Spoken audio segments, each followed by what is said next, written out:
കരിപ്പാപ്പറമ്പിൽ ഇട്ടി അവറായുടെ മകൻ തോമാച്ചൻ മനസ്സിലൊന്ന് തീരുമാനിച്ചാൽ അത് സാധിച്ചേ അടങ്ങും. ആ ഒരു കാര്യത്തിൽ എന്റെ അപ്പച്ചനെ പോലെ വൃത്തികെട്ട വാശിയായി എനിക്കും. എന്റെ അച്ഛനെ ദൈവത്തിലെ പൂജിക്കുന്ന സ്ഥാനം അവിടെ കയറുന്ന നിന്നെ കൊല്ലിട്ടല്ല കേറേണ്ടത്. പോയി തന്നെ ചേട്ടനോട് ചോദിക്കേ. ഈ പ്രോപ്പർട്ടി ലീഗലായി എനിക്ക് എഴുതി തന്നതിന്റെ സെയിൽ ഡീഡായത്. വിശ്വാസം വരുന്നില്ലെങ്കിൽ എന്താ വാശി കൽപ്പിക്കണോ?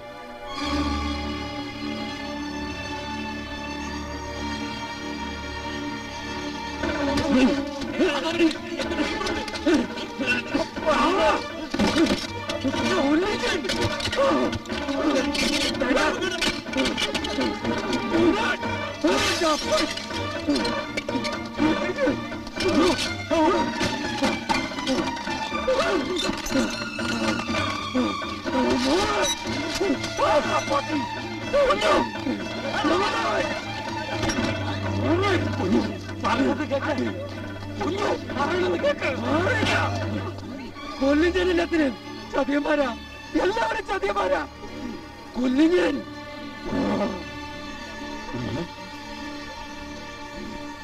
എടാ പട്ടി.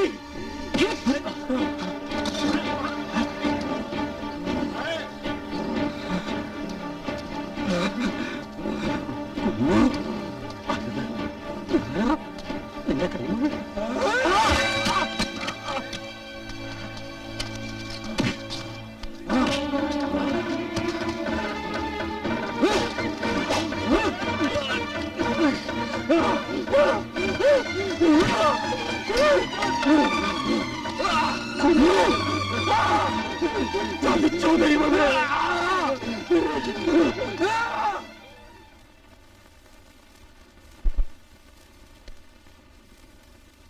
ഹൈലി ഇമോഷണൽ ആയതുകൊണ്ടാ ഇത്രയേറെ വയലന്റ് ആയത്.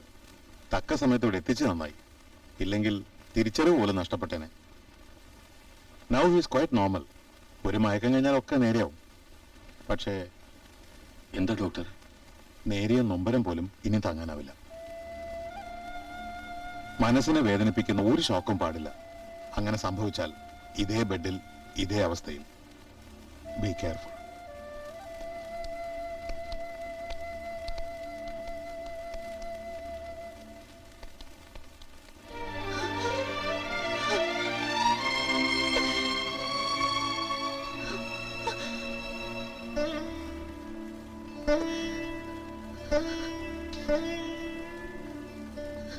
എല്ലാരും ചേർന്ന് എങ്ങനെ ആക്കിയില്ലേ?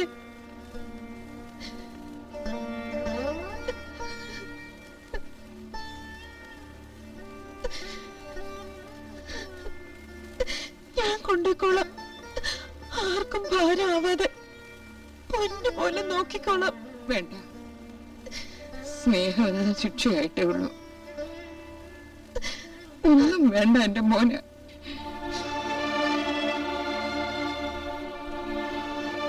ഒരു നേരിയ വിഷമം പോലും താങ്ങാനാവില്ല എന്നാ ഡോക്ടർ പറഞ്ഞു. പേടിയാവുക. വേണ്ട, ഇനി ആരും വേണ്ട. എന്നെ അകറ്റല്ലേ. മയക്കം തെളിയുമ്പോ ഒരു പുനർജന്മായിക്കോട്ടെ. പഴയതൊന്നും ഇനി അവനെ ഓർക്കണ്ട. ഒരു തുണയായിട്ട് നിന്ന് അവനെ രക്ഷിക്കണമെന്ന് പറഞ്ഞിട്ടുണ്ട്.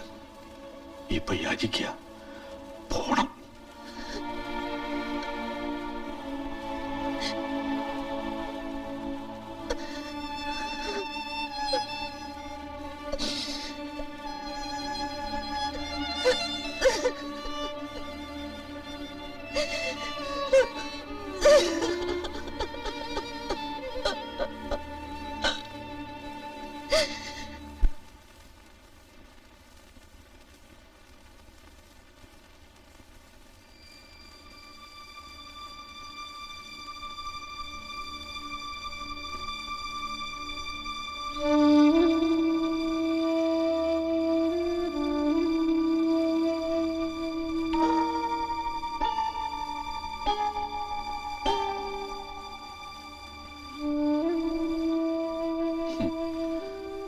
തിരുവമ്പാട്ട സുധാകരമേനെ ഒന്ന് കാണാതിരിക്കായിരുന്നു. ഭാണ്ഡത്തിന്റെ ഭാരവും കുറച്ച് തീർത്ഥയാത്രയ്ക്ക് ഇറങ്ങിയവനാ. കയ്യിലൊന്നുമില്ല, ഒക്കെ വീതിച്ചു കൊടുത്തു. ഒരാഗ്രഹമുണ്ട്, ഈ തറവാട്ടിൽ കിടന്ന് കണ്ണടയ്ക്കണം. ഇതും കൂടി ആർക്കെങ്കിലും തീരെഴുത്തി കൊടുത്തോ നീ?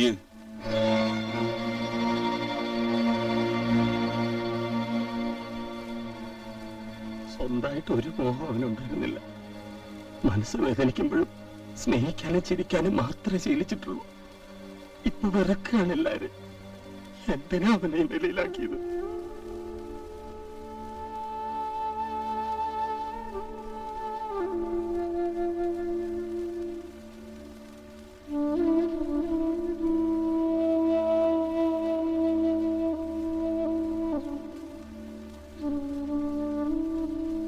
നിന്റെ വളർച്ചയിലമ്മ അഭിമാനിച്ചിട്ടേ ഉള്ളൂ.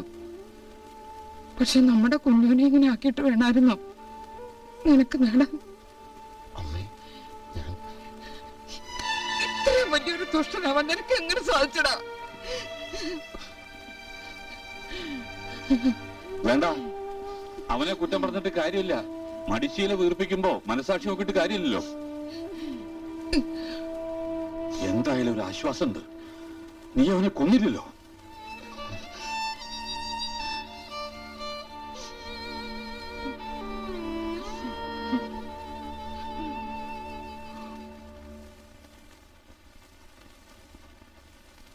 കുഞ്ഞു, നിനക്കൊന്നും പറയാനില്ലേ?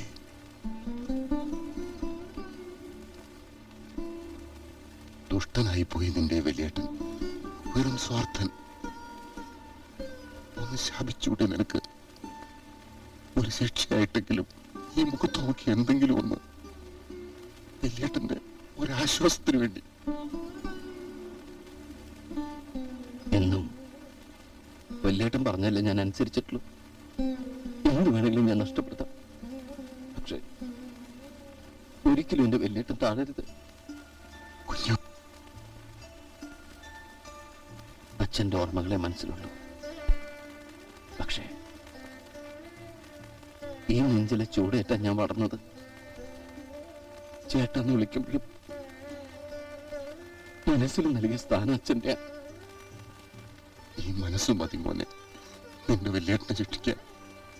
ഇത് മാത്രം മതി. അത്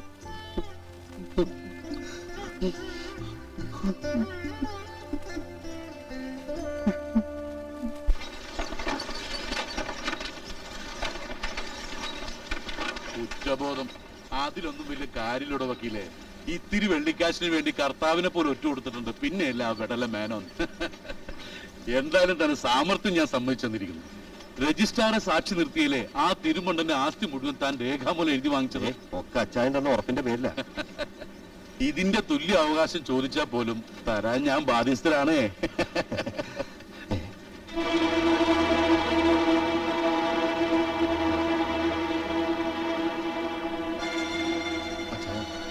തന്നെ വിശ്വസിച്ച് താൻ വിരൽ ചൂണ്ടിയെടുത്ത് ഒപ്പിട്ട് തന്നവനാ ഞാൻ.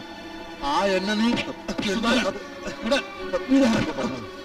ൂപ്പും മാനമില്ലാതെ പെറ്റ തള്ളയ്ക്ക് പോലും വില പറയാൻ മടിക്കാത്ത ഇവന്റെ ഒക്കെ അമേദ്യം നിന്ന് പള്ള വെറുപ്പിക്കുന്ന ചെറ്റയായിപ്പോയല്ലോ താൻ.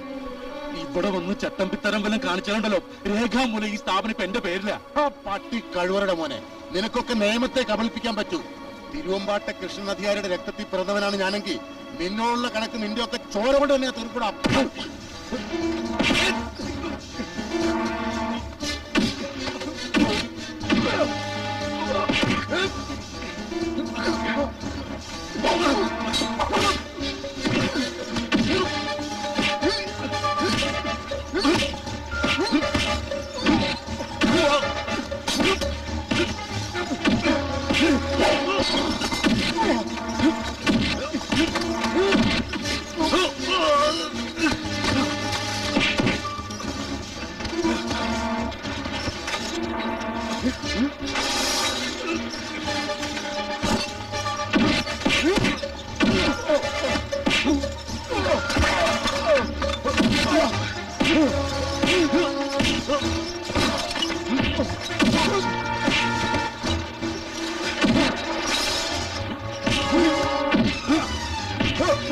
Huh!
അയ്യോ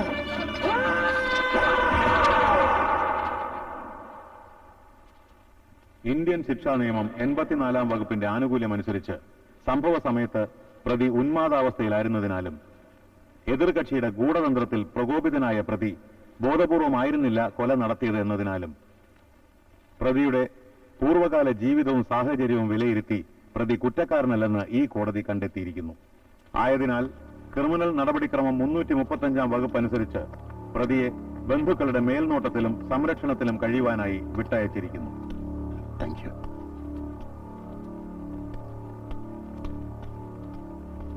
അമ്മ